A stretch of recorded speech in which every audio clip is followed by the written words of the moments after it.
જેનું કોઈ નથી હોતું ત્યારે ભગવાન કોઈના કોઈ સ્વરૂપે મદદે આવે છે।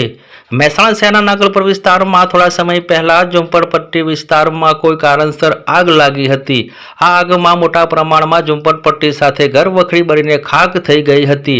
આ ઘટનાથી ઝુંપડપટ્ટી વિસ્તારમાં રહેતા ગરીબ પરિવારોને ઉપર આબ અને નીચે ધરતીનો આધાર બની ગયો હતો। ગરીબ પરિવારોને ક્યાં જવું અને શું કરવું તે મોટો પ્રશ્ન બની ગયો હતો। આ ઘટનાની જાણ ભૂખ્યાને ભોજન અને અક્ષય રથ મહેસાણા સેવાભાવી અને જનસેવા કાર્યોમાં હર હંમેશા તત્પર રહેતા જયંતિભાઈ એન પટેલે નાગલપુર વિસ્તારમાં રહેતા અને મહાનગરપાલિકામાં કચરો લેવાનું કામ કરતા શ્રમિકોના ઝુંપડપટ્ટીમાં આગ લાગતા 25 જેટલા ઝૂંપડા બળીને ખાક થઈ ગયા હતા તેની મુલાકાત કરી હતી। ભૂખ્યાને ભોજન અને અક્ષય રથ મહેસાણાના જયંતિભાઈ એન પટેલ, તેમના ધર્મપત્ની અરુણાબેન, વિકાસ સમિતિના પ્રમુખ પટેલ જીતુભાઈ વાલા, દિનેશભાઈ મુલાકાત કરી ગરીબ પરિવારોને કપડાં, તાડપત્રી, વાસણો, કરિયાના કીટ સાથે જીવન જરૂરિયાત વસ્તુઓ પૂરી પાડી હતી।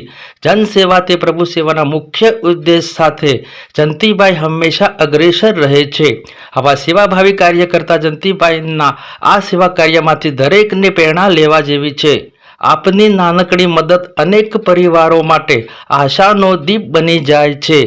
વિશેષ રિપોર્ટ રામભાઈ પટેલ, મહેસાણાથી।